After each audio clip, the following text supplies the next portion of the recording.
gente não fala por medo da própria amiga julgar. Ah, eu não vou falar porque ela vai me julgar, vai me chamar de, sei lá, de vagabunda, ou vai me chamar de estranha. Esse medo de julgamento, né? Que a gente precisa realmente, a tal da sororidade, se juntar, mas vamos falar, vamos perguntar pra minha médica falou isso, compartilha com as suas amigas. Em uma situação, uma prima minha estava vendendo produto sex shop.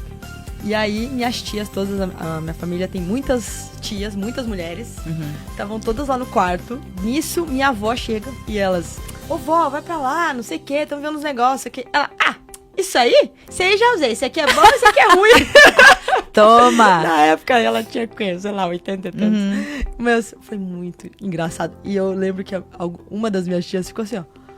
Tipo, abismada, porque ela tava tentando esconder. As filhas tinham mais preconceito e pudor do que a mãe, né? Exato, Sobre então assunto, assim, precisa quebrar essas barreiras mesmo e conversar, precisamos.